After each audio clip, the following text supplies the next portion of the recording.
பாதிப்பும் இல்லை.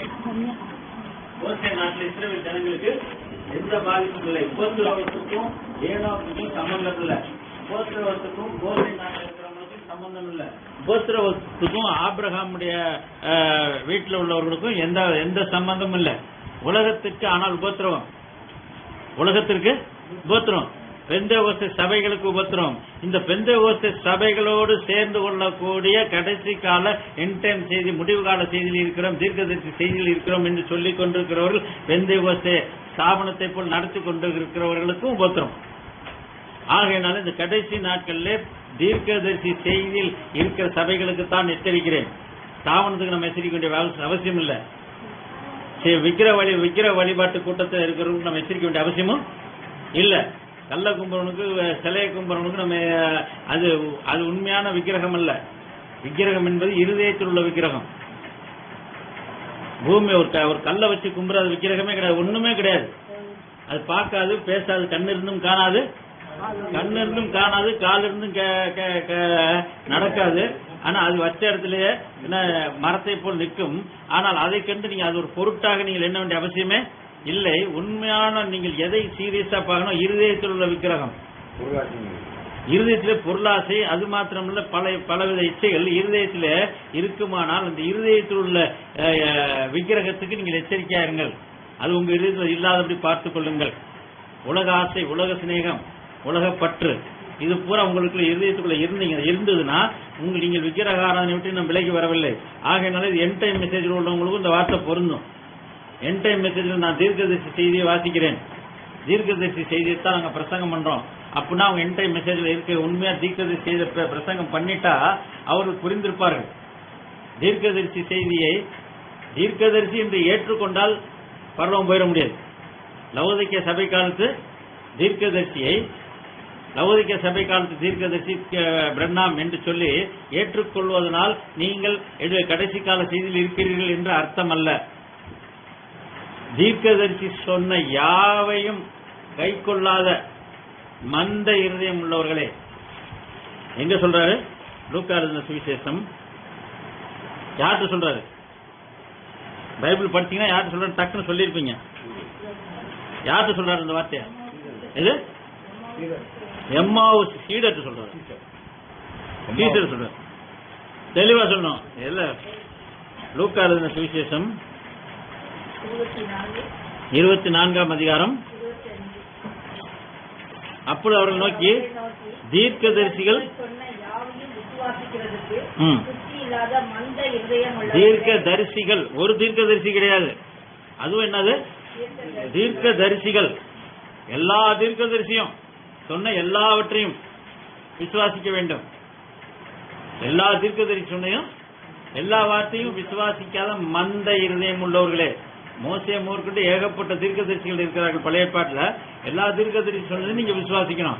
நான் பிரண்ணாம் சொல்றதை மாத்திரம் விசுவாசிக்கிறேன்னு சொல்ல முடியாது. ஏனென்றால் பிரண்ணாமும் பவுல் சொன்னதை நான் சொல்றேன். பிரண்ணாம் நான் புதுசா ஒன்னும் நான் புதிய சுவிசேஷத்தை சொல்ல வரவில்லை. என்ன சொல்றாரு? பவுல் பிரசங்கித்த சுவிசேஷத்தையே நானும் பிரசங்கிக்கிறேன். பிரண்ணாம் புதிய சுவிசேஷத்தை சொன்னான்னு சொல்லிட்டான்னு சொல்லி பிரண்ணாமுக்கு புதிய நாமம். நீ பிரண்ணாம் கிறிஸ்துக்காரன் என் மேல கொலவெறியா இருக்காங்களாம். பிரண்ணாம் கிறிஸ்துக்காரங்க, பிரணாம கும்புறவனுக்கு தமிழ்நாட்டில் நிறைய பேர் இந்த வாட்ஸ்அப்ல மெசேஜ் போய் அவனை வெட்டணும், அவனை குத்தணும் அப்படின்னு அவன் எப்படி சொல்லலாம் அப்படின்னு கொலவெறியா இருக்கிறாங்களாம். எங்க விசுவாசி சொன்னா அவங்க எல்லாம் வந்து திருச்சிக்கு வந்து ராபின்சன் வெட்டி போடுவானுங்க, குத்தி போடுவானுன்னு சொல்லிட்டு இருக்காங்களாம். ஏனென்றால் நான் என்ன, அவர் பிரணாமை கும்பிடுபவர்கள் ஆவிக்குரிய விபச்சாரிகள். பிரணாம கும்பிடுறவங்க ஆவிக்குரிய விபச்சாரிகள், ஆவிக்குரிய வேசித்தனம் பண்ணுகிறவர்கள். எப்படி மாதாவை கும்பிடுறாங்களோ, அந்தோனியாரை கும்பிடுறாங்களோ, செபஸ்தியாரை கும்பிடுறாங்களோ, பவுலுக்கு மாலை போட்டு மெர்க்கரி போட்டு பவுலை கும்பிட போனா ஏன்னா எம்ஜிஆரை கும்பிடுற ஆவி இவங்கிட்ட இருக்குது. எல்லா மனிதனையும் கும்பிடக்கூடியவர்கள் இவர்கள். பிரணாமை கும்பிடக்கூடியவர்கள் எல்லாமே ஆவிக்குரிய விபச்சாரிகள், மாம்சத்துக்குரிய விபச்சாரிகள் கூட மன்னிக்கப்படுவார்கள். மாம்சத்தில் விபச்சாரம் வேசித்தனம் பண்ணா கூட அவர்கள் மன்னிக்கப்பட வாய்ப்புகள் உண்டு. இவர்கள் மன்னிக்கப்பட வாய்ப்பே இல்ல. ஆகையினால தீர்க்கதரிசி பிரண்ணாம நாம் தொழுது கொள்கிறோம். தீர்க்கதரிசி பிரண்ணாம் எங்களது மணவாளன். என்று சொல்லிக் கொண்டிருக்கிற சபை நிறைய சபைகள் இருக்கு. சபையாக இல்லாட்டும் சில தனிப்பட்ட இருதயத்திலே சில தீர்க்கதரிசி செய்தி உள்ள சபைக்கு போவாங்க. ஆனா மனசுக்குள்ள பிரண்ணாம் தான் எங்களை மணவாளன், பிரண்ணாம் தான் குற்ற நிவாரண பலி, பிரண்ணாம் எனக்காக பலியானார், பிரண்ணாம் நாமத்துல ஜெபிக்கிறது, பிரண்ணாம் நாமத்துல ஞானஸ்தானம் எடுக்கிறது வரைக்கும் போயிடுச்சு. பிரண்ணாம் நாமத்துல பிரண்ணாம் என்றது புதிய நாமமா? அப்ப என்னது புதிய நாமம் கூட தெரியல அவங்களுக்கு. பிசாசு எப்படி கள்ளபோதத்தை போதிச்சிருக்கான்னு நல்லா கவனிக்கணும். ஆபிரகாமுக்கு எல்லாத்தையும் கத்த பார்க்க வச்சதுனால கத்த எல்லாத்தையும் போய் எல்லா தீர்க்கதரிசிய போய் ஓசியாவை போய் நீ வேசி வீட்டுக்கு போய் பாருங்க, வேசி வீட்டுல போய் அப்ப எல்லா ஆவிக்குரிய இந்த சபைகளை எல்லாம் பார்க்கும்படி தேவன் எனக்கு போய் பார்க்கும்படி சில அனுபவத்தை கொடுத்தாங்க. ஏன்னா அவங்க என்ன மனசுல நினைச்சிட்டு இருக்கிறாங்க, தீர்க்கதரிசியை ஏன் மணவாளனாக ஏற்றுக்கொண்டார்கள், அவர்கள் ஏன் தீர்க்கதரிசியை தொழுது கொள்ளுகிறார்கள், அப்ப அவங்களுக்கு அதுல என்ன குறை இருக்கு, என்ன தவறான கருத்தில் இருக்கிறார்கள், எவ்வாறு அவர் தவறாக புரிந்து கொண்டிருக்கிறார்கள், அவருடைய புரிந்து கொள்ளுதல் எவ்வாறு தவறாக இருக்கிறது என்பதை தேவன் அறியும்படி செய்தார். அப்ப தீர்க்கதரிசியை ஏன் பிரண்ணாம் நாமத்தை ஏன் புதிய நாமம் என்று சொல்லி அநேகர் திருச்சியில தெளிவு நியூ நேம் பிலீவர் அப்படிம்பாங்க. என்ன சொல்லுவாங்க பெருமையா, என்னவா அவங்க சபை ஆட்கள் என்னவா நியூ நேம் பிலீவர்ஸ் தான், புதிய நாமத்தின் மேல் நாங்கள் விசுவாசம் வைக்கிறவர்கள், நாங்கள் தீர்க்கதரிசி செய்தியைத்தான் வாசிக்கிறோம், தீர்க்கதரிசி செய்தியின்படிதான் நடந்து கொள்கிறோம். ஆனால் தீர்க்கதரிசியை மணவாளன் என்று ஏற்றுக்கொள்கிறோம், தீர்க்கதரிசியை இயேசு கிறிஸ்து என்று ஏற்றுக்கொள்கிறோம் என்று அவர்கள் சொல்லுவது மாத்திரமல்ல, தீர்க்கதரிசியுடைய இயேசு கிறிஸ்துடைய புதிய நாமம் பிரங்காம் என்று அவர்கள் நினைத்துக் கொண்டிருக்கிறார்கள். அதற்கு அவருக்கு அதுக்கு செய்தியிலையும் தீர்க்கதரிசி செய்தியிலையும் எப்படி அதை பொருத்தி காண்பிப்பார்கள் என்றால், எவ்வாறு தவறாக பொருத்துகிறார்கள் என்றால், ஒரு எலக்ட்ரிக்கல் வேலை பார்க்கறது தெரியும், இந்த சுவிட்ச் போர்டு எப்படி வயரு மாற்றணும் தெரியும், தெரியுமா தெரியாதா? அதுல இன்னொருத்தர் தவறா கனெக்ஷன் கொடுத்திருந்தா அதுவும் தெரியுமா தெரியாதா? தவறா கொடுத்தா என்ன ஆகும்? ஃபியூஸ் போகும், பயராகும், புகைஞ்சிரும், டோட்டல் அவுட் ஆயிடும், தொட்டவன சாக்கடிக்கும். அப்ப சரியாக இந்த சுவிட்ச் போர்டு சரியா பண்ணல, ஏன்னா அருமையான சகோதரர் ராஜேஷ் பண்ணது அவரும் கத்துக்கிட்டே இருக்கிறதுனால இதுல ஒரு சுவிட்ச் போட்டா 2 சுவிட்ச் கனெக்ஷன் வரும், ஒரு சுவிட்ச் தலைகளை ஆஃப் பண்ணா கரண்ட் வரும், போட்டா கரண்ட் வரும். இந்த சுவிட்ச் பாக்ஸ்ல இந்த மாதிரி தவறாக கனெக்ஷன், இது என்னமோ தவறா கனெக்ஷன் கொடுத்தாலும் ஆபத்து இல்லாம இருக்கு. இன்னும் பிளஸ் சேர்த்து கொடுத்தா என்ன ஆகும்? ஃபியூஸ் போயிடும், அப்புறம் புகைஞ்சு போயிடும், அப்புறம் யூஸ் ஆகாது. அதே போலதான் தேவனுடைய வார்த்தையை தவறாக பொறுத்துகிறார்கள். அது எவ்வாறு தவறாக பொறுத்துகிறார்கள் என்றால், ஏன்னா அந்த செய்தி ஆள் ஃபுல்லா போகுது, தமிழ்நாடு ஃபுல்லா போகுது, இந்தியா ஃபுல்லா போகுது. நிறைய பேர் பெங்களூருக்கு போய் பெங்களூர்ல இருந்து அவங்க வேற யாருக்கா யாரா இருக்காங்க நமக்கு தெரிய மாட்டேங்குது, யாராருக்கு போகுதுன்னு. அது மாதிரி சகோதரர் நீங்க அனுப்புறீங்க, அவங்க ஃபார்வர்ட் பண்ணி எங்கிட்ட அனுப்பி விட்டுறாங்க, அந்த செய்தி அதை கேட்டு பாருங்கன்னு சொல்லி எங்கிட்ட அது போயிருது. அதனால போக வேண்டிய ஆளுக்கு போயிடும், போக வேண்டிய ஆளுக்கு எப்படியும் போயிடும். அப்ப இந்த பிரண்ணாம் செய்தியில் உள்ள தமிழ்நாட்டில் கிட்டத்தட்ட ஒரு 200-300 பேர் இருப்பாங்க, பிரண்ணாமை மணவாளன் என்று தொழுது கொள்ளக்கூடிய ஆட்கள். தமிழ்நாட்டில் எத்தனை பேர் இருப்பாங்க? 300 பேர்.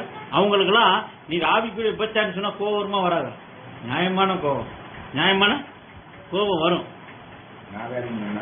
ஆமா, நான் சொல்லல, இப்ப பைபிள் எப்படி எப்படி திட்டுறான்னு பார்க்க போறீங்க. எசேக்கியேல் புத்தகத்துல தேவன் எந்தெந்த எவ்வளவு கேவலமா திட்டுறாருன்னு நீங்க பார்க்க போறீங்க. எசேக்கியேல் புத்தகத்துல தேவன் அந்த மாதிரி தவறான ஆவியில் உள்ளவர்கள்.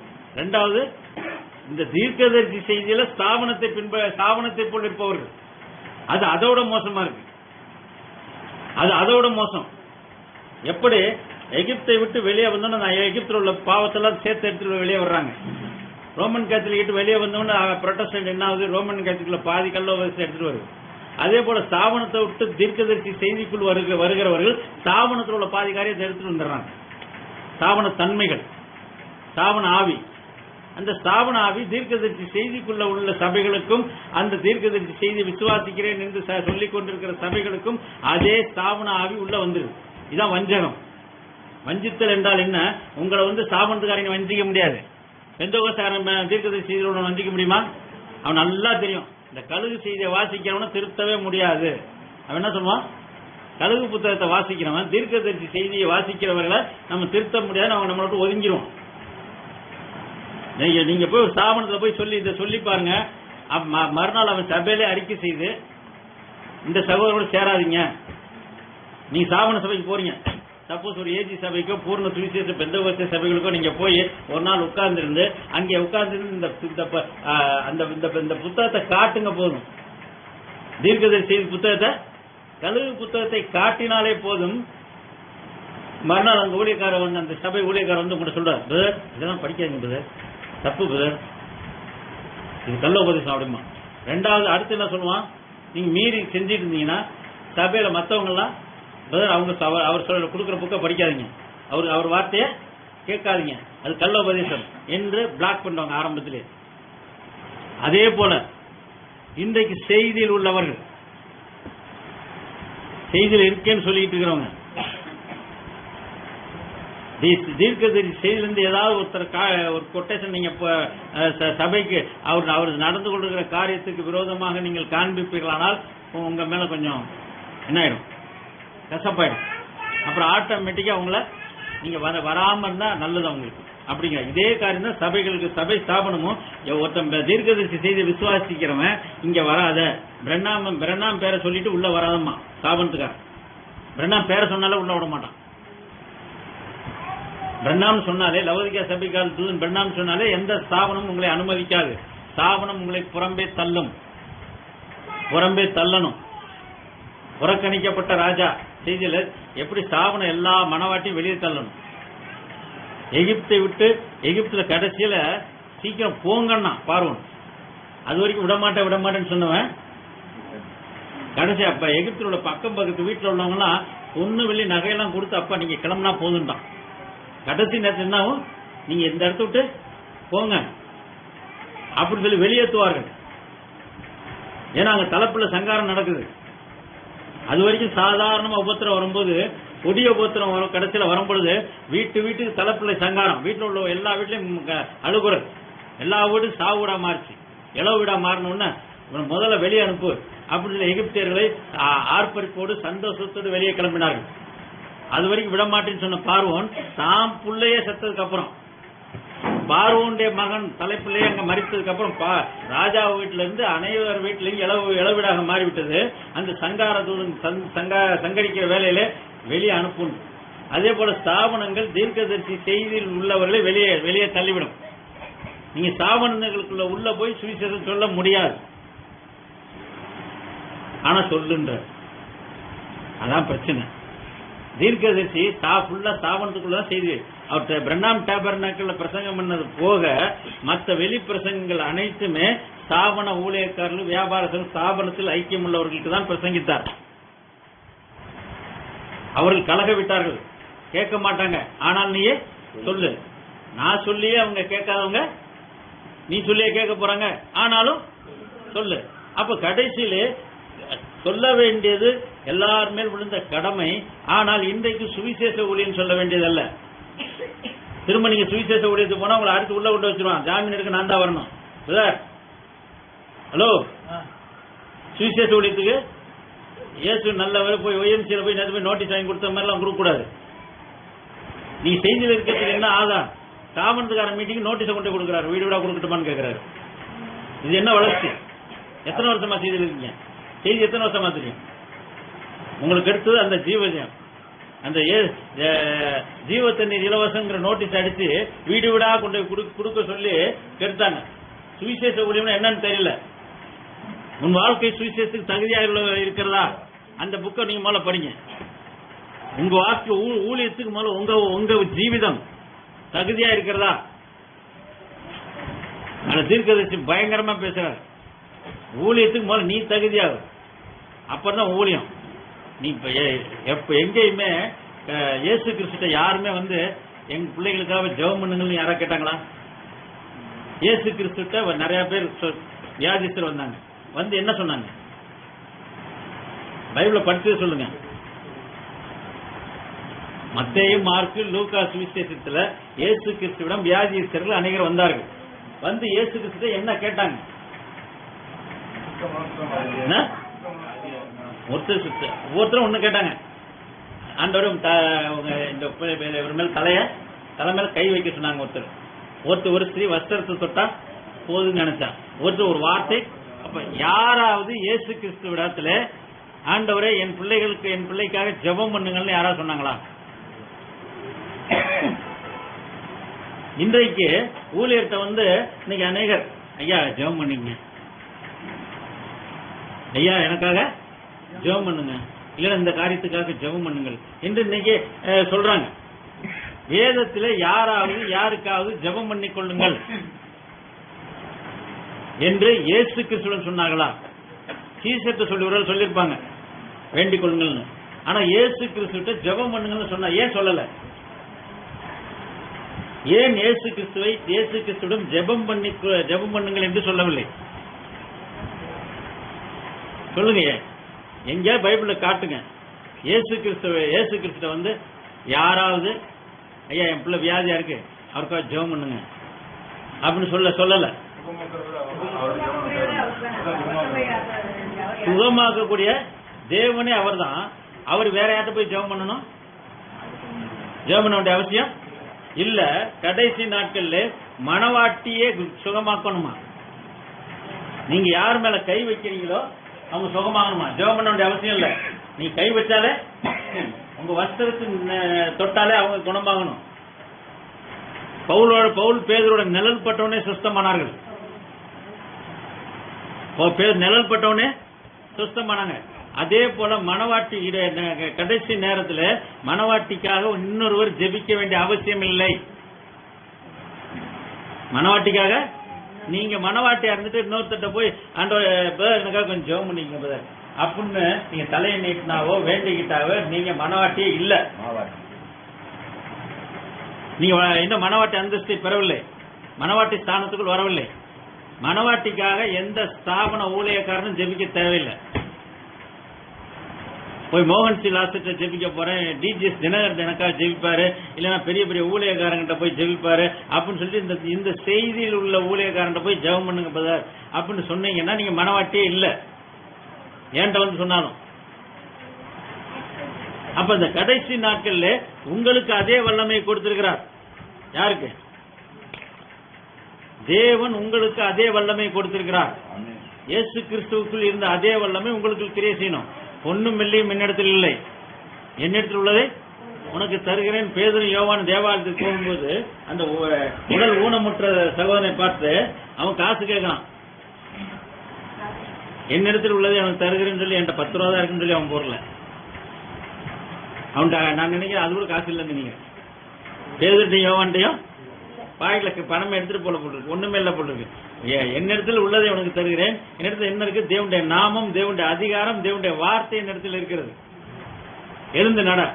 அப்ப வார்த்தை அறிவிக்க அந்த இடத்துல ஜெபம் பண்ண ஆண்டவரே இந்த முடவனை எலும்ப செய்யும் அப்படின்னு சொல்லி ஜெபம் பண்ணல. ஜெபம் பண்ண வேண்டிய அவசியமே இல்ல. நான் சொல்ல புரியுதா? இந்த என் டைம் மெசேஜ் உள்ளவங்களுக்கு இதாமா ஜெபம் பண்ண வேண்டிய அவசியம் இல்லைன்னு சொன்னா ஐயோ இது கள்ளோபதேசமா, ஐயோ. ஏன்னா அவன் என்னைக்குமே அவன் அடுத்தவனை சார்ந்தான் வாழ்றவன். தேவனுக்கும் மனவாட்டிக்கும் நேரடி தொடர்பு வேண்டும். மீடியேட்டர் உங்களுக்கு மீடியேட்டர் வச்சுக்கிட்டா நீ விசுவாசி இல்ல. உன்னை மீடியேட்டரா நான் இருக்கேன்னு ஒருத்தன் சொல்றவனும் விசுவாசி இல்ல. தேவனுக்கும் மனுஷனுக்கும் மத்தியஸ்தர் யாரு? இயேசு கிறிஸ்து ஒருவரே. அவரை நம்ம எல்லாரும் மீட்டு கிறிஸ்து அவரே. பிதாவுக்கும் நமக்கும் உள்ள மத்தியஸ்தர் யாரு? இயேசு கிறிஸ்து ஒருத்தர் தான். இப்ப இயேசு கிறிஸ்துவுக்கும் ஜனங்கள் விசுவாசிகளுக்கும் மத்தியஸ்தர் ஒரு பாஸ்டரோ ஒரு ஊழியக்காரரோ தேவையில்லை. ஐயா பாஸ்டர் எங்களுக்காக ஜெபம் பண்ணுங்க அப்படின்னு உங்கள்கிட்ட வந்து ஒருத்தர் கேட்டா என்ன சொல்லுவீங்க?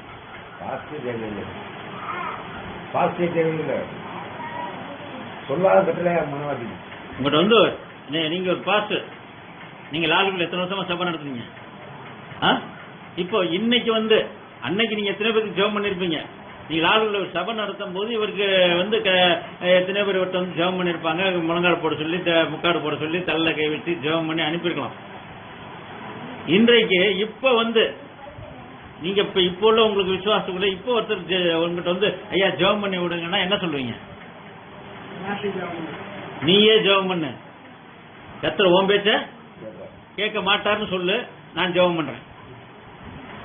யாராவது ஜெபம் பண்றதுக்கு வந்தீங்கன்னா உங்க பேச்ச கர்த்தர் கேட்க மாட்டார்னு சொல்லு. இல்ல பைபிள் விசுவாசிகள் ஜெபத்தை தேவன் கேட்க மாட்டார், பாஸ்டருடைய ஜெபத்தை தான் கேட்பார்னு பைபிள் வசனம் இருக்கா? விசுவாசிக்கிறவர்களால் நடக்கும் அடையாளம் ஆவன. விசுவாசிக்கிறவனுக்கு எல்லாம் கூடும், யார் விசுவாசித்தாலும். அப்ப உங்கள் விசுவாசமே உலகத்தை ஜெயிக்கிற ஜெயம். ஜெபமே ஜெயம் என்று சொன்ன வார்த்தை தவறு. அநேக வீடுகளில் ஜெபமே ஜெயம் போட்டிருப்பாங்க, ஆனா அது தவறு. எதையுமே தேவனுடைய சித்தத்தின்படி கேட்டாதான் ஜெயம். ஜெபமுமே அவருடைய சித்தத்தின்படி கேட்கணும். தேவனுக்கு சித்தம் இல்லாத ஜெபித்தால் அது கேட்கப்பட மாட்டாது. ஆகையினாலே இன்றைக்கு தீர்க்கதரிசி செய்தியில் உள்ளவர்களும் அதே ஸ்தாபன ஆவியை பெற்றுக்கொண்டு அசிய பாஸ்டர் நான் உங்களுக்கு ஜெபிக்கிறேன் அப்படின்னு போய் ஜெபிக்கிறது, ஏன்னா அப்ப தள்ளகை ஜெபம் பண்றது இதெல்லாம் தேவையே இல்லை. ஜெபம் பண்ணலாம், ஜெபம் பண்ணது தப்பு இல்ல, தேவையில்லை. அவங்களுக்கு சபையில உள்ளவங்களுக்கு உங்களுக்கே தேவனிடத்தில் நேரடி தொடர்பு வைக்க வேண்டும். அந்த நாட்கள்ல நான் சின்ன பிள்ளை இருக்கிறதுல இந்த போன் வசதி எல்லாம் கிடையாது, இவ்வளவு வசதி கிடையாது, லேண்ட் லைன் தான். நான் வச்சிருந்த போன் முதல்ல 5 டிஜிட் தான் நம்பர். திருச்சியிலே 5 டிஜிட் தான். 27 இன்னும் எனக்கு அந்த நம்பர் ஞாபகம் இருக்கு, 27,245 அந்த நாட்கள் வச்சிருந்த போன் நம்பர். அப்ப 27ங்கிறது 2,70,245 மாறிச்சு. அப்ப 2,700,245 மாறிச்சு. அப்ப முன்னாடி 2 வந்துச்சு. இவ்வளவு நம்பர் கொஞ்சமா எண்ணிக்கை கூட. அப்ப 5 டிஜிட் தான் திருச்சியில் உள்ளவங்களுக்கே போன் வச்சிருந்தாங்க. அப்ப ட்ரங்கால் புக் பண்ணணும். கேள்விப்பட்டீங்களா? பல ஆளுக்கு தெரியும். வெளியூர் போன் பண்ணணும்னா இங்கிருந்து தஞ்சாவூர் போன் பண்ணாலும் ட்ரங்க் புக் பண்ணணும். போய் அந்த local head post office telegraph ஆபீஸ்க்கு போன் அடிச்சு நம்ம நம்பரை சொல்லி இந்த நம்பருக்கு கனெக்ஷன் கொடுங்கன்னு சொல்லி போனை வச்சிடணும். அப்ப அவன் அங்கிருந்து கனெக்ஷன் கொடுத்து அவன் தஞ்சாவூருக்கு மெயின் போஸ்ட் ஆபீஸ் போய் அங்கிருந்து லிங்க் போய் அப்புறம் அங்கிருந்து கனெக்ஷன் கொடுப்பான். யாரோ டெலிகிராம் பண்ணிருக்கீங்களா? அதெல்லாம் நீங்க பாத்துக்க மாட்டீங்க. முக்காசி பேர் நீங்க பிறக்க முடியாது அதெல்லாம் கிட்டத்தட்ட கொஞ்சம் டெலிகிராம் செத்தவங்களுக்குலாம் ஃபாதர் எக்ஸ்பயர்ட், மதர் எக்ஸ்பயர்ட், இல்லன்னா தந்தி, அதுக்கு பேர் தந்தி கொடுப்பாங்க. போய் போஸ்ட் ஆபீஸ்ல நின்று யாராவது செத்து போயிட்டா அந்த வீட்டுல உள்ளவங்க போய் யாரா போஸ்ட் ஆபீஸ் சொந்தக்கார எல்லாத்துக்கும் அட்ரஸ் லிஸ்ட் எடுத்துட்டு போய் போஸ்ட் ஆபீஸ்ல நின்று மணிக்கணக்காக தந்தி கொடுப்பாங்க. என்னன்னு அந்த தந்தி வந்தாலே பயப்படுவாங்க, வாழ்த்து தந்தி. இப்பெல்லாம் மெசேஜ் போயிடுச்சு, வேற மாதிரி போயிடுச்சு. அப்ப அந்த நாட்கள்ல நடுவுல போஸ்ட் ஆபீஸ்க்கு தெரியாம எதுவுமே போன் பண்ண முடியாது. நாம பேசுற போஸ்ட் ஆபீஸ்ல ஒட்டு கேட்க முடியும். அதே போல இன்றைக்கு ஜெபம் பண்ணுவதற்கு எந்த புரோக்கர், எந்த பாஸ்டர், எந்த மீடியேட்டர் யாருமே தேவையில்லை. பரிசுத்த ஆவியானவர் உங்களுக்குள் இருப்பாரானால், இன்னும் வளர்ச்சி இருந்த காரியம் பரிசுத்த ஆவியானவர் உங்களுக்குள்ள இருந்தானா நீங்க ஜெபிக்கவே தேவையில்லை. நீங்க கேட்க மாட்டீங்க, அவருடைய சித்தத்துக்கு ஒப்பு கொடுத்துட்டீங்க. ஆண்டவரே உங்களுடைய சித்தத்தின்படி வழி நடத்தும் ஒப்பு கொடுத்துட்டா அப்ப அவர் சித்தம் என்னன்ட்டு போய்கிட்டே இருப்பீங்க. அவர் சித்தத்தின்படி நடக்கணும்னு போயிட்டு இருப்பீங்க. உங்க சித்தத்தை ஜெபமே உங்க சித்தத்தை தேவனுக்கு அறிவிப்பு அறிக்கையிடுவதுதான் ஜெபம். இன்னைக்கு ஆண்டவர் எனக்கு இது அது வேணும், இது வேணும், இது ஏன் விருப்பம், உங்களுடைய விருப்பத்தை தேவனுக்கு சொல்றதுக்கு பேர் என்னது? ஜெபம். விருப்பத்தை விண்ணப்பமாக. ஆனால் இன்னைக்கு எனக்கு விருப்பம் இல்ல ஆண்டவரே, நான் கிறிஸ்துவுக்குள் மரித்து விட்டேன், எனக்கு எதுவுமே தேவையில்லை, உமக்கு என்ன விருப்பமோ அது எனக்கு தாரும், நீ காலையில் நான் என்ன சாப்பிடணுமோ அது எனக்கு தாரும், எனக்கு இட்லி தான் வேணும் பூரி தான் ஹோட்டல்ல கேட்கற மாதிரி நீங்க எனக்கு ஆண்டவரே எனக்கு பூரி தாரும் இட்லியை தாரும் தோசையை தாரும் கேட்க வேண்டிய அவசியம் இல்ல. இன்றைக்கு எந்த ஆகாரத்தை வைத்திருக்கிறீர்களோ அது எனக்கு தாரும். அதே போல ஆவிக்குரிய ஆகாரத்துக்குள்ள போயிடணும். ஆவிக்குரிய ஆகாரம் எனக்கு இந்த ஆகாரம் வேணும் கேட்க வேண்டிய அவசியம் இல்ல. ஆண்டவர் எனக்கு என்னது தேவை, நம்ம உடம்புல டாக்டர் டெஸ்ட் பண்ணி உங்களுக்கு என்ன சத்து குறைவா இருக்கு, உங்களுக்கு இரும்பு சத்து குறைவா இருக்கு, சுகர் அதிகமா இருக்கு, உப்பு சத்து அதிகமா இருக்குன்னு அவர் டெஸ்ட் பண்ணி அதுக்கு தகுந்தாப்புல மருந்து கொடுக்கணும் டாக்டர். ஆனால் நம்முடைய பரம டாக்டர், பரம வைத்தியர், உண்மையான பரிகாரியாகிய தேவன், அவர் என்ன பண்ணுவார், அவருக்கு நம்ம உடம்புல என்ன சத்து கம்மின்னு அவர் ஏற்கனவே தெரியும். இந்த டாக்டர் பிளட் டெஸ்ட் பண்ணி தான் பார்த்து பிளட் ரிப்போர்ட் பார்த்தா சொல்ல முடியும். அந்த டாக்டர் ரிப்போர்ட் பார்க்க வேண்டிய அவசியமே இல்ல. சுகர் இருக்கா, உப்பு சத்து இருக்கான்னு அவருக்கு எல்லாமே தெரியும். அப்ப அதுக்கு தகுந்த ஆகாரத்தை அவர் கொடுப்பார். ஆகையினால் இந்த ஆகாரத்தை தேடி ஓட தேவையில்லை. எதுவுமே கர்த்தர் எதை வைத்தாலும் சோத்திரம் மட்டும் சாப்பிடணும். எனக்கு அது வேண்டாம் இது வேண்டாம்னு சொல்லக்கூடாது. ஆகையினாலே தேவன் நமக்கு வேண்டிய ஆவிக்குரிய ஆகாரத்தை ஏற்ற வேளையில் கொடுப்பார்.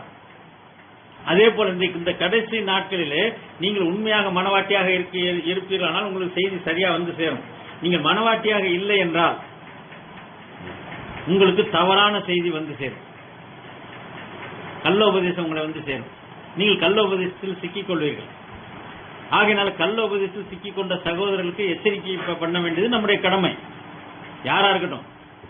ஆகையினால இன்னைக்கு பிரண்ணாம கும்புறவங்க பிரன்ஹாம் ஹாம் HAM என்று அவர்கள் ஆரம்பிக்கக்கூடிய செய்தி.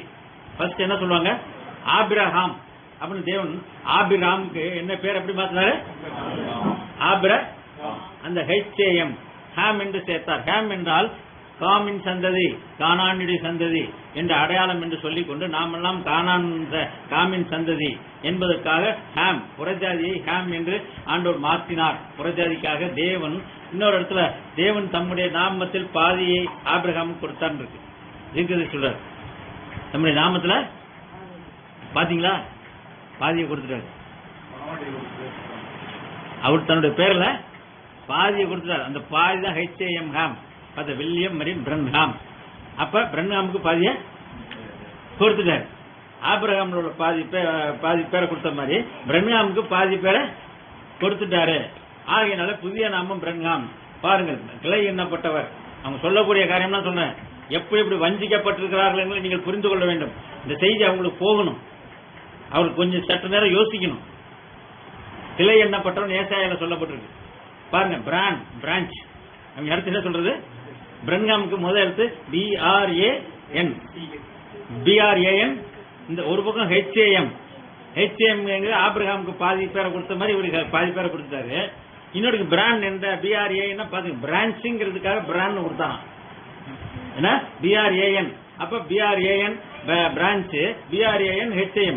அப்ப பிரன்ஹாம்ங்கிறது தான் புதிய நாமம் என்று we are new name believers அப்படின்னு வைராக்கியமாக படித்த அறிவாளிகள் கூட வஞ்சிக்கப்படும்படியாக தேவனுடைய வார்த்தை இருக்கிறது. தேவனுடைய வார்த்தை என்ன? ஞானிகளை வெட்கப்படுத்தலாம். ஞானிகளை பாலகர்களை தேவன் தெரிந்து கொண்டார். கிறிஸ்துவுக்கு நேத்தா அவர் சொன்னார். எங்கோ பெங்களூர் பேசினாங்களா யாரோ?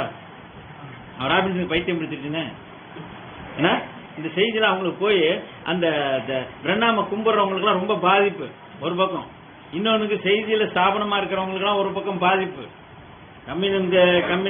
ரியல் கம்யூனியனுக்குள்ள போகணும், அடையாள கம்யூனியன் செய்யறது பிரயோஜனம் இல்ல. அடுத்து ரியல் பேப்டிஸ்டுக்குள்ள போகணும், அடையாள தண்ணீர் ஞானத்தான ஒரு பிரயோஜனம் இல்ல என்ற காரியத்தை சொல்லும் பொழுது ஒரு பக்கம் ப்ராஃபிட் மெசேஜ்ல உள்ள ஸ்தாபனங்களுக்கு பயங்கர இரிட்டேஷனா இருக்கு. இன்னொரு பக்கம் பிரண்ணாம கும்பிடுறவங்களுக்கு பிரண்ணாம் கிறிஸ்து சபைகள், கிறிஸ்து பிரண்ணாம் என்று சொல்லக்கூடிய சபைகளுக்கு இன்னொரு பக்கம் இரிட்டேஷனா இருக்கு. ஆக மொத்தம் எல்லாரும் நம்ம மேல ஒரே வெறுப்பா இருக்கிறாங்க. ஆனால் இதுல உள்ள ஒரு சில மனவாட்டிகள் நமக்கு தகுந்தாப்புல சில வசனத்தை வாட்ஸ்அப்ல போட்டிருக்காங்க. எப்ரேயர் 9:10 வாட்ஸ்அப்ல வந்திருக்கு. ஏன்னா இதெல்லாம் சடங்காச்சாரம் அப்படின்னு. அதே போல ஒரு ஸ்டிக்கர் வந்துச்சு. அப்ப இந்த திருவிருந்து இதெல்லாமே உங்களை நிச்சயத்துக்குள்ள கொண்டு போகாது அப்படின்னு தீர்க்கதரிசி சொன்ன ஒரு பேர வாட்ஸ்அப்ல வந்திருக்கு. அதெல்லாம் அவங்க எடுத்து போட்டு ஒரு சில ஆட்கள் இருக்கிறார்கள். அப்ப ஒரு சில ஆட்களுக்கு இது சரி இது என்னமா இருக்குமோ கொஞ்சம் கேள்விக்குறியில் இருக்கிறாங்க, சிலர் ஆச்சரியக்குறியில் இருக்கிறாங்க, சிலர் எவ்வாறு ஒரு துணிகரமா அப்படி பேசுறாரு. ஏன்னா இந்த செய்தியில் உள்ள அத்தனை பேரும் சேர்ந்து ஒரு ஆராதனை நடத்தி, அத்தனை ஊழியக்காரன் சேர்ந்து ஆராதனை நடத்தி, அந்த ஆராதனையில சாயங்கால வேளையில கம்யூனியன் கொடுத்து, தீர்க்கதரிசி சொன்ன மாதிரியே திருவிருந்து அப்பம் திராட்சரசம் கொடுத்து, அந்த அப்பமும் திராட்சரசத்தை நான் வாங்கி நான் தரையில போட்டு மிதிப்பதற்கு நான் தயாரா இருக்கேன், அது அடையாளம் என்று சொல்வதற்கு தயாரா இருக்கிறேன் என்று சொன்னதெல்லாம் எல்லாத்துக்கும் ரொம்ப கோபமாயிடுச்சு. ஏனென்றால் எல்லாத்துக்கும், எல்லா ஊர்ல உள்ளவங்க இந்த செய்தி கேட்கிறவங்களுக்கு எல்லாம் பயங்கரமாக கோபம் வந்து விட்டது. இயேசு கிறிஸ்துவ கல் எடுத்து அடிக்கலான்னு பார்த்தாங்களா இல்லையா? மலையிலிருந்து தள்ளி விட்டுறான்னு பார்த்தாங்க. இயேசு கிறிஸ்துவை அநேக முறை கொலை செய்ய முயற்சி பண்ணார்கள். அவர் மறைந்து போய்விட்டார் இருக்கு. அவங்க மத்தியிலிருந்து மறைந்து போயிட்டாராம். லோத்தின் நாட்கள் நடந்தது போல் நடக்கும். கண்ணு குருட்டாட்டம் பண்ணி வாசல் அவங்களுக்கு தெரியாது, வாசல் எங்க இருக்குன்னு தெரியாது. லோத்த காலி பண்ணலான்னு பார்த்தாங்க.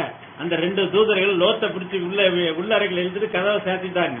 அப்ப அந்த வீட்டுக்குள்ள நுழையிறதுக்கு அவங்க வழி தெரியல.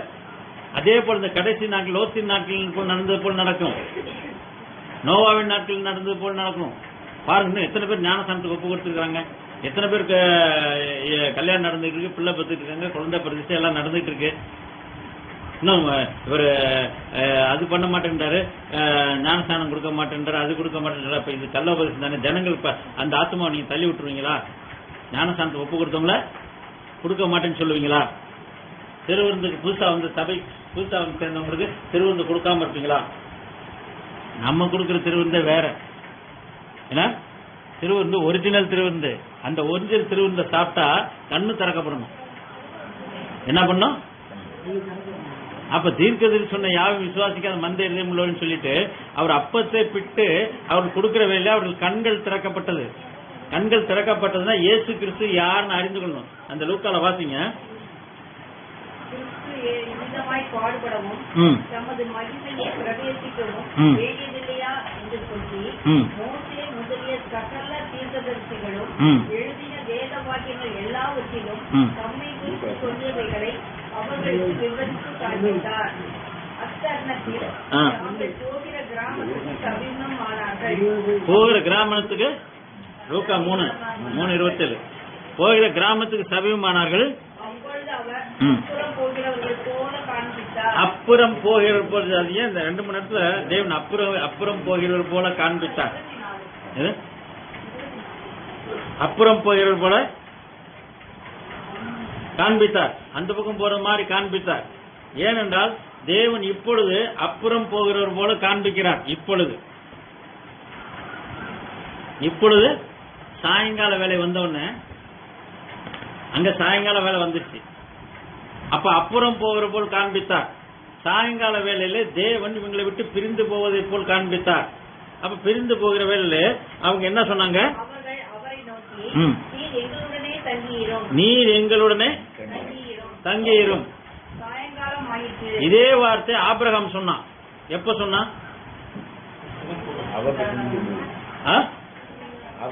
ஆபிரகாம் சொன்னானா இல்லையா? யார சொன்னான்?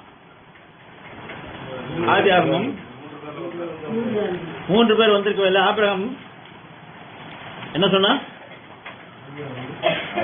18:3 வாசிங்க. ஆண்டவரே, உம்முடைய கண்களில் எனக்கு கிருபை கிடைத்ததானால் நீர் உமது அடியனை விட்டு கடந்து போக வேண்டாம். நீர் உமது அடியனை விட்டு கடந்து போக வேண்டாம். மணவாட்டியை விட்டு அவர் கடந்து போக மாட்டார். ஆனா மற்றவங்களுக்கு அவர் அப்புறம் போகிறவர் போல் காண்பித்தார். அவர் அப்புறம் போற மாதிரி மற்றவங்களுக்கு அப்புறம் போற மாதிரி காண்பித்தார். ஆபிரகாம்கிட்ட அப்ப அந்த டைம் என்னன்னா சோதம் குமாராவுக்கு போற நேரம். 2 தூதர்கள் சோதம் குமாராவுக்கு போறாங்க. ஆனா ஆபிரகாம்கிட்ட வந்த முதல் நபர் அந்த ஆபிரகாம் வந்து தங்கிட்டார். அது ஏன் தங்கிட்டான்னா இவன் ஆண்டவரே நீர் என்னை விட்டு போகாதிரும், எங்களுடைய தங்கிரும். அதே வார்த்தைய இப்ப எம்ஆர் சீசர்கள் சொல்ல போறாங்க. அவங்க என்ன சொல்றாங்க? வாசிங்க. நீர் எங்களுடனே தங்கிரும்.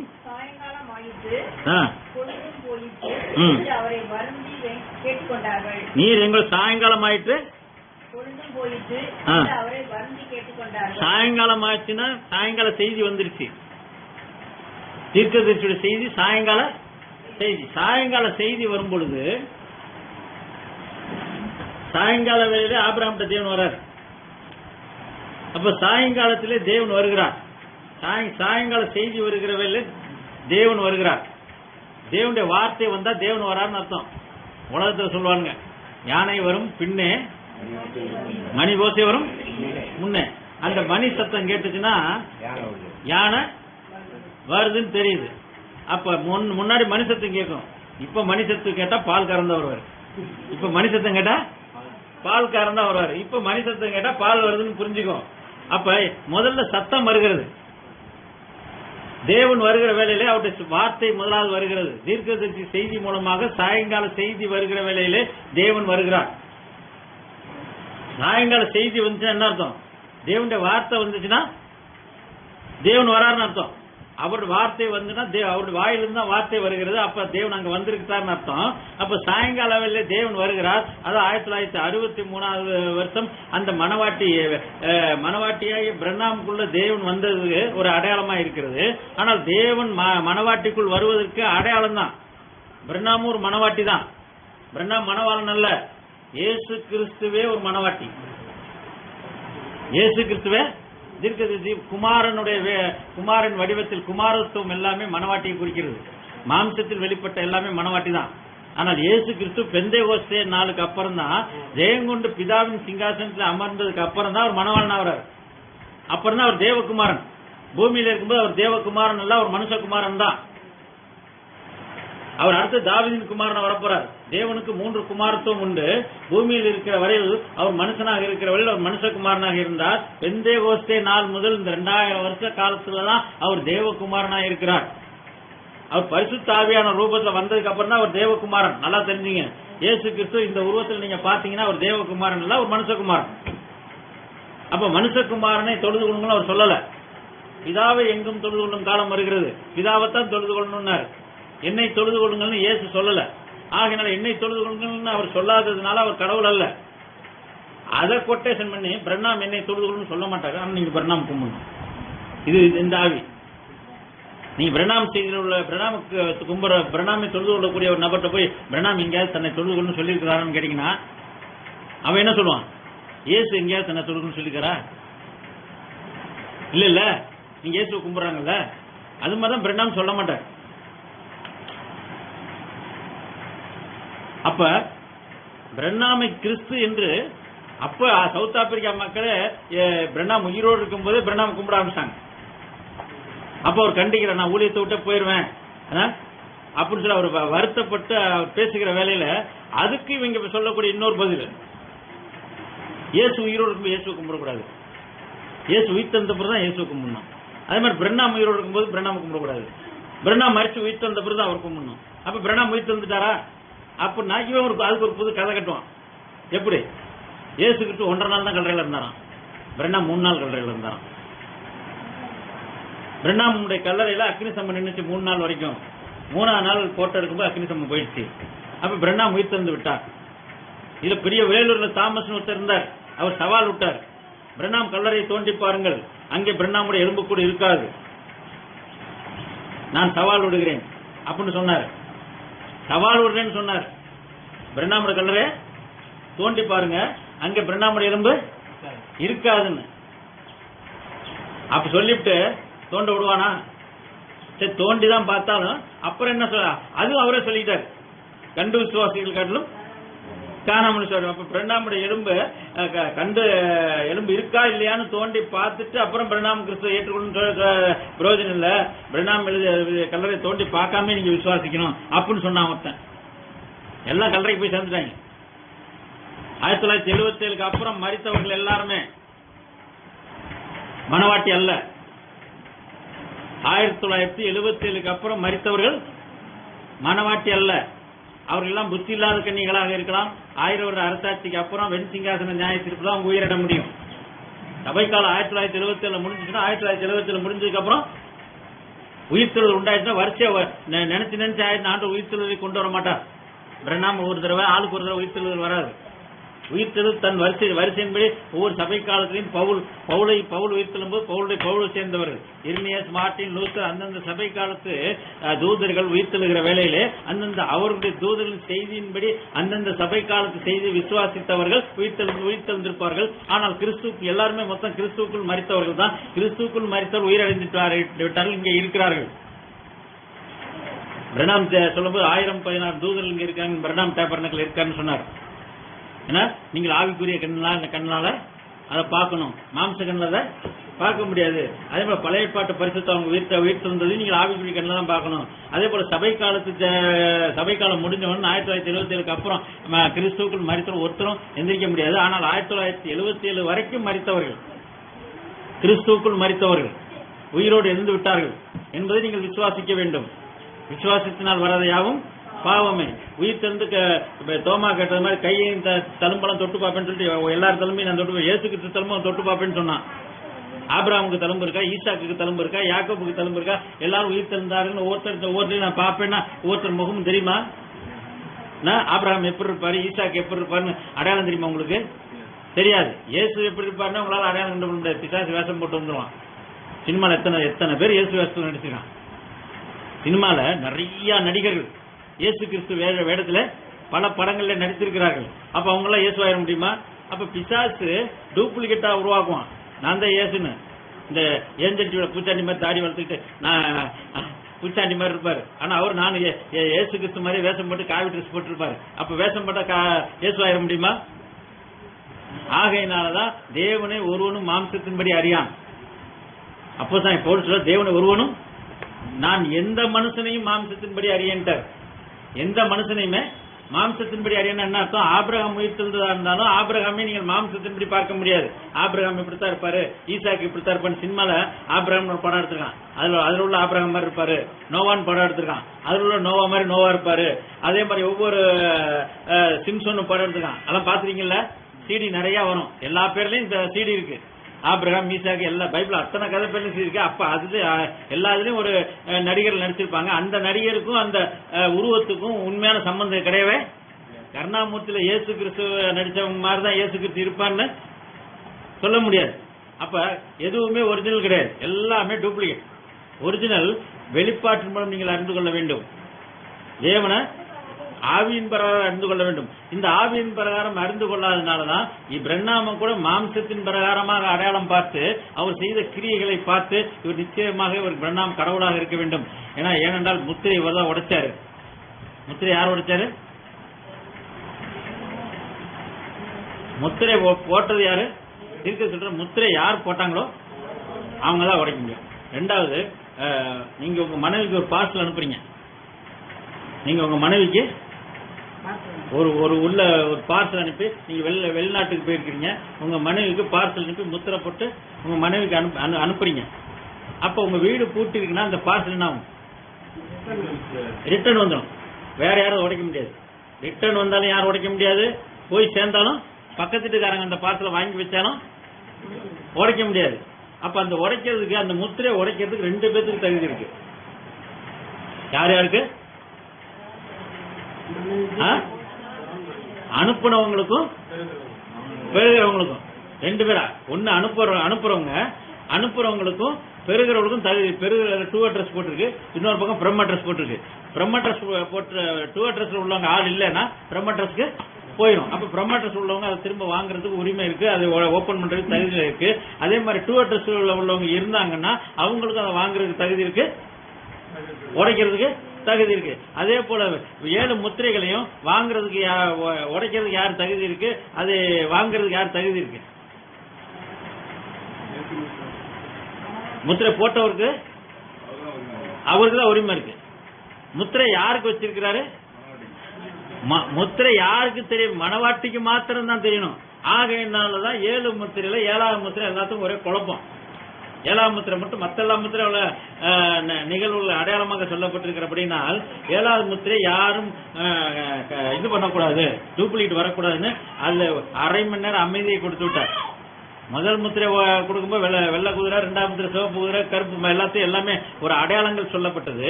7வது முத்திரைக்கு அடையாளங்கள் கூட சொல்லப்படவில்லை. ஏனென்றால் 7வது முத்திரை திறந்து அந்த 1வது முத்திரை 2வது முத்திரை தெரிஞ்சு பிரயோஜனம் இல்லை. 1வது முத்திரை 2வது முத்திரை தெரிஞ்சு அடுத்து நடந்த நிகழ்வுகள், சரித்திரம், முடிஞ்ச கதை தெரியாட்டாலும் நமக்குள்ள கதை நமக்கு தெரியணும். இதுக்கு முன்னாடி என்ன நடந்தாலும் அது முடிஞ்சு போச்சு, நமக்கு சம்பந்தம் இல்ல. தெரிஞ்சுக்கிறது நல்லது, ஆனால் நமக்கு முக்கியமா தெரிய வேண்டியது எது? நம்ம காலத்தில் உள்ள முத்திரை 7ஆம் முத்திரை, 7வது எக்காலம், 7வது கோபகலசம் எல்லாமே 7 தான் நமக்கு முக்கியம். 7ஆம் நம்பர் நமக்கு முக்கியமான நம்பர். 7வது சபை காலத்து மக்கள் ஆகையினால 7ஆம் தூதன் எக்காலம் ஊத போகிற போது தேவ ரகசியம் நிறைவேறும். அப்ப நமக்கு தேவையானது 7ஆம் தூதன் சப்ஜெக்ட் தான். அப்ப 7வது முத்திரை இங்க சீக்கிரட் ஆயிடுச்சு. ஏன்னா மத்த எல்லா முத்திரையும் தெரிஞ்சு எல்லாம் ஒண்ணு கிறிஸ்துவுக்குள்ள மறிக்கணும், இல்லைன்னா கிறிஸ்துவுக்கு வெளியே மறிக்கணும். நான் ஒண்ணு பாதாளத்துக்கு போகணும், இல்ல பரதேசிக்கு போறக்கூடிய மறிக்கிற போது 2 லிஸ்ட் இருக்கு. மறிக்கும் போது ரெண்டு குரூப் இருக்கு. ஒன்னு கிறிஸ்துவுக்குள் மறிக்கிறவர்கள், இன்னொன்னு கிறிஸ்துவை ஏற்றுக்கொள்ளாமல் மறிக்கிறவர்கள். அந்த லிஸ்ட்ல போயிடலாம். ஆனா இப்போ உள்ள அந்த 2 லிஸ்டுமே கிடையாது. கிறிஸ்துவுக்குள் நான் மறிக்க மாட்டேன், கிறிஸ்துவுக்குள் ஜீவிப்பேன், கிறிஸ்துவுக்குள் வாழ்வேன், எனக்கு மரணம் கிடையாது. அப்ப இந்த மரணம் கிடையாதுங்கிற சப்ஜெக்ட் 7ஆம் முத்திரையில தான். மரணம் கிடையாது சப்ஜெக்ட் 7ஆம் முத்திரை. மீதி 4 முத்திரையில மரணம். ஆகையனால 4 முத்திரைக்குள் அங்க தீர்க்கதரிசி 7ஆம் சபை கால தீர்க்கதரிசி பிரணாம் மறிக்க வேண்டியதா இருந்தது. அவர் 4 முத்திரைக்குள்ள உள்ளவர். ஆனால் 7ஆம் முத்திரை தேவன் எல்லா முத்திரையும் வெளிப்படுத்தி காண்பித்தார். முதல்ல மோசேக்கு சீனாய் மலையில கொண்டு போய் பரலோக காட்சியை காட்டினார். 2வது யாரு காட்டினார்? எசேக்கியேல் பார்த்தான், தானியேல் பார்த்தான். எல்லா தீர்க்கதரிசிகளுக்கும் தேவன் காண்பித்தார். அக்னி ஸ்தம்பத்துக்குள்ள மோசையை கூட்டு போனார். அக்னி ஸ்தம்பத்தை பவுலுக்கு காட்டினார். அக்னி ஸ்தம்பத்தை பிரணாம் காட்டினார். 8ஆம் நாள் நித்தியத்தில் உள்ள காரியத்தை கர்த்தருடைய நாளுக்குள்ள யோவான பத்மூத்தில யோவான கொண்டு போனார். அப்ப இவங்கெல்லாம் ரகசியத்தை பார்த்து அடையாளங்களை கண்டு வெளியே அறிவித்தவர்கள்.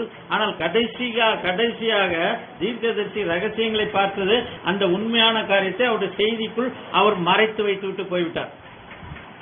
தீர்க்கதரிசியும் பரலோக காட்சியை பார்த்துட்டு வந்தார். ஆனால் அவரும் அந்த காலத்துக்குள் எடுத்துக்கொள்ளப்படக்கூடிய காலத்துக்குள் செல்லக்கூடிய நபராக இல்லாதபடியினால் அவரும் மறிக்க வேண்டியதாக இருந்தது. தேவன் திரும்ப திரும்ப செத்து விளையாட மாட்டார், திரும்ப மறிக்க மாட்டார். ஒரே தரம் மறிப்பதும் பின்பு நியாய தீர்ப்பாளர்கள் மனுஷனுக்கு நியமிக்கப்பட்டிருக்கிறது. தேவனுக்கு ஒரே தரம் பலி செலுத்தப்பட்டு வேறொரு பலியின் மேல் இல்லைன்ட்டு எபிரேய நிருபத்தில் நிறைய இடங்கள் சொல்லப்பட்டிருக்கு. எபிரேய நிருபத்தை ஒருத்த உருப்படியா படிச்சானா பிரண்ணாம் ஒரு குற்ற நிவாரண பலி பிரண்ணாம் பலி ஆகணும்னு சொல்லவே மாட்டான். அவனுக்கு எபிரேய நிருபமே புரியல. பிரண்ணாம் கிறிஸ்துக்காரங்களுக்கு எபிரேய நிருபமே புரியல. மனவாட்டிக்கு உண்டான நிருபம் எபிரேயர் 7வது அதிகாரம், 8வது அதிகாரம், 9வது அதிகாரம், 10வது அதிகாரம் அந்த அதிகாரங்களை பார்த்தாலே வேறொரு பலி இல்ல, வேறொரு பலி கிடையாது, ஒரே பலி நமக்கு கொடுக்கப்பட்டிருக்கிறது. அந்த இயேசு கிறிஸ்துவின் ரத்தம் உங்களுக்கு போதாது என்று நீங்கள் சொல்வீர்களானால் நீங்கள் சாத்தானா இருக்கிறீர்கள். வேறொரு பலி இருக்குன்னா என்ன அர்த்தம்?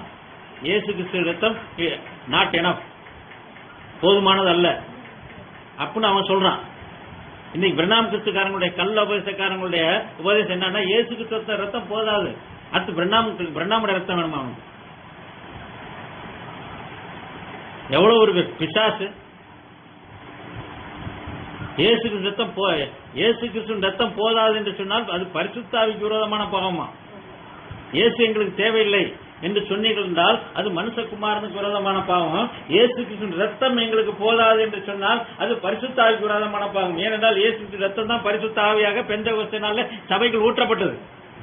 பரிசுத்த ஆவிக்கு விரோதமான ஒருத்தன் பாவம் செய்வானால் அப்ப இவங்கள யாரு? பிரணாம் குமரன் யாருக்கு விரோதமா பாவம் செய்யறான்? பரிசுத்த ஆவிக்கு விரோதமா பாவம் செய்யறான். ஆகையினால் இவர் ஆவிக்குரிய உபச்சாரிகள், மாம்சத்துக்குரிய உபச்சாரிகள் செஞ்ச தப்புண்டு. சமாரியாசிரி உனக்கு 5 புருஷன் இருந்தாங்க, இப்ப ஒருத்தர் உனக்கு புருஷன் இல்ல அப்படின்னு சொல்லிட்டு மன்னிச்சார். எத்தனையோ உபச்சாரத்தை இயேசு கையமையுமா பிடிச்சு கூட்டு வந்தாங்க. எல்லாத்தையும் நீ பாவம் செய்யாத. அப்ப மாம்ச பிரகாரமான உபச்சாரம் பண்றவர்கள் மன்னித்து விட்டால் ஆவிக்குரிய உபச்சாரம் பண்றவங்க தான் பரிசேயர், சதுசேயர், வேதபாரகர்கள். அவனுக்குலாம் ஐயோன்னாரு. ஒரு உபச்சாரியை பார்த்து ஐயோ உனக்கு ஐயோன்னு சொல்லல. யாரை பார்த்து ஐயோனாரு? கள்ள உபதேசத்தை உபதேசிப்பவர்கள். அப்ப பிரணாம கும்பரன் சொல்லக்கூடிய உபதேசம் அவனை பார்த்து நம்ம ஐயோன்னு தான் சொல்லணும். அவனை பார்த்து என்னது? ஏசாயால நிறைய ஐயோன்னு சொல்லப்பட்டிருக்கு, எரேமியால நிறைய ஐயோன்னு சொல்லப்பட்டிருக்கு. எரேமியா புலம்பல், எசேக்கியேல் எல்லாம் பார்த்து ஐயோங்கிற வார்த்தை நிறைய யூஸ் ஆகும். ஏசாயால இருந்து எரேமியா எசேக்கியேல் வரைக்கும் நீங்க அந்த புத்தகங்களை நீ வேதத்துல படிச்சு பாருங்க. அநேக இடத்துல ஐயோ ஐயோ ஐயோன்னு சொல்லப்பட்டிருக்கும். ஐயோங்கிற வார்த்தைக்கு மேல மோசமான வார்த்தை எதுவுமே இல்ல. அவனுக்கு ஐயோ அப்படின்னா அகால மரணம் அடைஞ்சவங்க, ஆக்சிடென்ட்ல செத்தவங்க, பரிதாபமா இறக்கக்கூடியவங்க, அவங்களுக்குலாம் ஐயோன்னு பரிதாபப்பட வேண்டியது. அப்ப ஐயோங்கிற வார்த்தைக்கு மேல அதுக்கு மேல அவனுக்கு தண்டனையே கொடுக்க தேவையில்லை. அதே போல இந்த கள்ளோபதேசக்காரங்களுக்குலாம் ஐயோ. அதே போல தீர்க்கதரிசி செய்தியில இருந்து ஸ்தாபனமா இருக்கிறவங்களுக்கும் ஐயோ தான். தீர்க்கதரிசி செய்தியில இருந்து அந்த ஸ்தாபனத்தை விட்டு கர்த்தர் வெளியே அழைச்சிட்டாருன்னா திரும்ப ஸ்தாபனம் ஆகக்கூடாது. பிரணாம் டேபர்னக்களே ஸ்தாபனம் ஆயிருந்தார். எப்படி பிரணாம் டேபர்னக்களே ஸ்தாபனம் ஆயிரும்? பிரணாம் டேபர்னக்களே குழந்தை ஞானஸ்தானம் கொடுக்குறான். பிரணாம் டேபர்னக்களே ஆசீர்வாதத்தை நம்பி ஓடிக்கொண்டிருக்கிறது. யாரும் சொன்னார்? எனக்கு உண்மையே தெரியல. ஜோசப் பிரணாம் தங்க ஸ்பூன்ல சாப்பிடுவாருன்னு. ஜோசப் பிரணாம் வெள்ளி பால் தங்க ஸ்பூன்ல சாப்பிடுவாரு. அவ்வளவு சொத்து அவங்களுக்கு இருக்கு, அவ்வளவு காணிக்கைகள் வருகிறது அப்படின்னு சொல்லுவாங்க. அப்ப இது பூராமே விழுந்து போயிடும். பிரணாம் டேபர்னக்கல் பிரணாம் பிரசங்கித்த அதே புல்பிட்ட விழுந்து போச்சுன்னா இன்றைக்கு மற்ற ஸ்தாபன சபை தீர்க்கதரிசி செய்தியை வைத்துக் கொண்டிருக்கிற மற்ற சபைகளோட நிலைமை என்ன? அதுக்கு அடையாளமாக தான் வேதத்தில் பழைய ஏற்பாட்டில இருந்து திருஷ்டாந்தமா வச்சிருக்கிறார். பழைய ஏற்பாட்டில இருந்து திருஷ்டாந்தமாக சொல்லப்பட்டிருக்கிறது, புதிய ஏற்பாட்டில் இல்ல. என்ன ஒவ்வொரு காலத்திலும் எருசலேம் எவ்வாறு விழுந்து போகிறது, இன்றைக்கு சபை எவ்வாறு விழுந்து போய், எருசலேம் என்றால் சபைக்கு ஒரு அடையாளம். இன்றைக்கு புதிய ஏற்பாட்டு சபை. இந்த புதிய ஏற்பாட்டு சபைனா யாரை குறிக்குது? ஸ்தாபனத்தை இல்ல. சபை என்றால் ஸ்தாபனை விட்டு வெளியே வந்தவர்கள், எகிப்தை விட்டு வெளியே வந்தவர்கள். இன்றைக்கு சபை என்று தேவன் யாரை, சபை என்று சொன்னால் யாரை சொல்லுகிறார்? இன்றைக்கு சபை என்று சொன்னால் யாரை சொல்லுகிறார்? ஏஜி சர்ச்சை பார்த்து அவர் சபைன்னு சொல்வதில்லை. டிஎல்சி, புராட்டஸ்டன்ட், ஆர்சி சபைகள் இதை பார்த்து அவர் சபைன்னு சொல்றதில்லை. அவர் சபை என்று இன்றைக்கு யாரை சொல்லுகிறார்? இவன் பூர்ண சுவிசேஷ ஊழியக்காரன், டிபிஎம், அவங்கள எங்களை அவன் தான் சபை என்று சொல்லிக்கிறார்கள். ஆனால் தேவன் சபை என்று சொன்னால் அது எந்த சபையை குறிக்கும்? ஜீவனுள்ள தேவனுடைய சபை விழுந்து போகாம வரணும், ஜீவன் இருக்கணும். ஆனா கடைசி நேரம் அந்த சியோன் குமாரத்தி விழுந்து போகிறான்றார். விழுந்து போயிட்டு சியோன் குமாரத்தி அடையாளமா விழுந்து போனவனை தூக்கி எடுக்கிறார். விழுந்து போன சியோன் குமாரத்தி நீ மீட்டு. ஏனென்றால் சியோன் குமாரத்தி இவருடைய ஆவிக்குரிய விபச்சாரம் பண்ணால் நாமெல்லாம் ஏற்கனவே பாவிகள், பாவியாக இருந்த நம்மை தேவன் வந்து நமக்கு இரண்டாவது புருஷன் தான். முதல் புருஷன் நமக்கு பிசாசு இருந்தான். விளங்குகிறதா? நம்ம முதல்ல யார் புருஷனா இருந்தான்? சாத்தான் தான் நமக்கு புருஷனா இருந்தான். சாத்தான் பேச்சை கேட்டு நடந்து வந்துருந்தோம் பல ஆரம்ப காலத்துல. இப்பொழுது அவன் சாத்தான வெளியே தோர்த்திட்டு அவர் நம்மை. ரூத்துக்கு முதல் புருஷன் யாரு?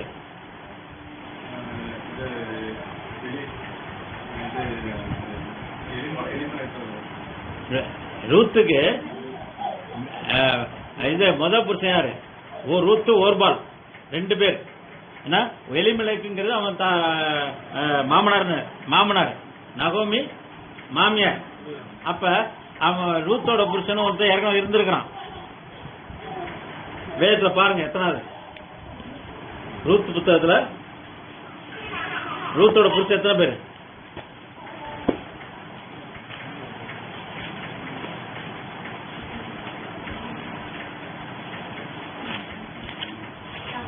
ரூத் புக் எங்க இருக்குன்னு தெரியலையா?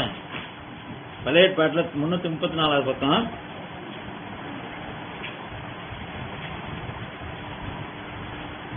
மக்களும்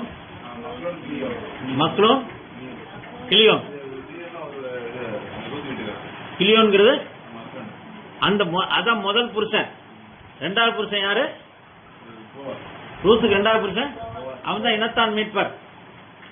அதே போல உங்களுக்கு எல்லாம் முதல் புருஷன் பிசாசு. ஓய், முதல் புருஷன் யாரு? நீங்க ரட்சிக்கப்படுறதுக்கு முன்னாடி பிசாசுடைய வழிகளில் நடந்து கொண்டிருந்தீர்கள். பிசாசு உங்களை வழிநடத்தி கொண்டு வந்தான். பிசாசுடைய பாவத்தில் சிக்கிக் கொண்டிருந்தீர்கள். எகிப்துல உலகத்துல அடிமைப்பட்டிருந்தீர்கள். எகிப்துனா உலகம். எகிப்துல இஸ்ரவேல் ஜனங்கள் அடிமைப்பட்டிருந்தார்கள். எதுக்கு அனுப்பப்பட்டிருந்தாங்க? பிசாசின் உபதேசத்திற்கு.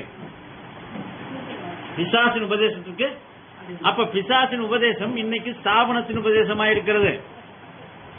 இந்த பிசாசின் உபதேசம் ஸ்தாபனத்தின் உபதேசமா இருக்கிற வேளையில இந்த ஸ்தாபன ஆவி இந்த எண்ட் டைம் கடைசி கால செய்தியில் உள்ளவர்களுக்குள்ள வந்துருச்சுன்னா அப்ப பிசாசு இவங்களுக்குள்ளயும் வந்துருச்சா இல்லையா?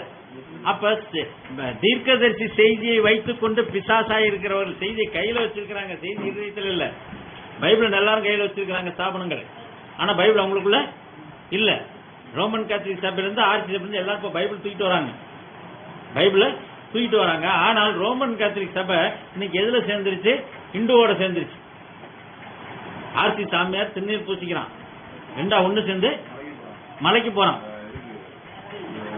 வேளாங்கண்ணிக்கு மாலை போட்டு போறான். இவன் அவன் கோயிலுக்கு போறான். நம்ம எல்லாம் ஒண்ணு. இவன் கோயிலுக்கு போறான். அப்ப நாம எல்லாம் ஒண்ணு. நாம ஓரினம். என்ன இனம்? ஒரே இனத்தை சேர்ந்தவர்கள். எல்லாம் மனித இனத்தை சேர்ந்தவர்கள். ஆகையினால நம்ம எல்லாம் தேவனுடைய பிள்ளைங்க. எல்லா மனுஷனும் தேவனுடைய பிள்ளைங்கன்னு அவன் நினைப்பு இருக்கிறதுனால அவன் எல்லாருமே தேவனுடைய பிள்ளைகள். ஸ்தாபனத்தில் உள்ள ஆவிக்கு என்ன? எல்லா மனிதனும் ரசிக்கப்படுவது தேவனுடைய. அவன் எந்த எல்லா மனிதனும் அப்ப என்ன அர்த்தம்? ஒருவரும் கெட்டு போவது தேவன் சித்தம் இல்ல. அந்த எந்த ஒருவர் கர்த்தருடைய பிள்ளை ஒருவரும் கெட்டு போக கூட அவர் சித்தம் இல்ல. எல்லா மனிதரும் கர்த்தருடைய பிள்ளைகள், கர்த்தருடைய மனிதர்கள், கர்த்தருடைய சபை, உண்மையான சபையை சேர்ந்தவர்கள். அவருடைய ஆடு. என் ஆடுகள் இந்த சத்தத்தை அறியும். வேற ஆடு சொல்லல. அவர் என் ஆடுன்னு சொல்றதுதான் ஏன் ஒருவரும் கெட்டு போகுது என்று சித்தம். அவருக்கு 100 ஆடு இருந்தா 100 ஆடும் கெட்டு போகுது அவருக்கு சித்தம் இல்ல. ஆனா அவர் மந்தையில் இல்லாத வேற வேற ஆடுகள் இருக்கலாம். அப்ப அந்த ஆடுகள்லாம் கெட்டு போன சித்தம் இல்லைன்னு சொல்லல. காயின் சந்ததி, விபச்சார சந்ததி, பாவ சந்ததி, தீங்கு நாளுக்கு என்று துன்மார்க்கனை பூமியில வைத்திருக்கிறார். அப்ப துன்மார்க்கோட சந்ததி பிசாசின் பிள்ளைகள். அந்த பொய்யரும் பொய்க்கு பிதாவுமா இருக்கிறார்கள். அவர்களுக்கு அந்த பிள்ளைகள் தேவனுடைய பிள்ளைகள் அல்ல. அவங்களா ரசிக்கப்படும் தேவனுடைய சித்தம் அல்ல. ஆகையினால இன்னைக்கு சுவிசேஷன் சொல்றது போய் சத்தியத்தை போய் சொல்ல போறேன்னு சொல்லி ஸ்தாபனங்களுக்கு போய் சொல்ற காரியம்னா முடிஞ்சு போயிடுச்சு. இனி அவனுக்கு பைபிளை சொல்லி பைபிளை படிச்சு அப்புறம் தீர்க்கதரிசி செய்திகள் வர்றதுக்குள்ள நேரம் கிடையாது. இன்னைக்கு நமக்கே தீர்க்கதரிசி செய்தியை படிக்கிறதுக்கு நேரம் கிடையாது. ஆகையினால செய்தியில் உள்ள சாராம்சத்தை கேட்டு இங்க வந்து செய்தியை கேட்கறதுக்கு இழந்து போகாதீங்க. செய்தியை கேட்டா 10 புக்கு 20 புக்கு படிச்சதுக்கு சமானமாக ஒரு 3 மணி நேரம் வந்து பிரசங்கத்தை கேட்டு போறதுக்கு சமம். செய்தியில் உள்ள சாராம்சத்தை ஜூஸ் எடுத்து கொடுக்குறோம். கரும்பு ஜூஸ் விற்கிறோம். ஒரு டம்ளர் நிறைய கரும்பு ஜூஸ் கொடுக்கலாம். ஒரு கரும்பை கடிச்சு தின்றதுக்கு நமக்கு தெம்பு இல்ல, பல்லு இல்ல, நேரம் இல்ல.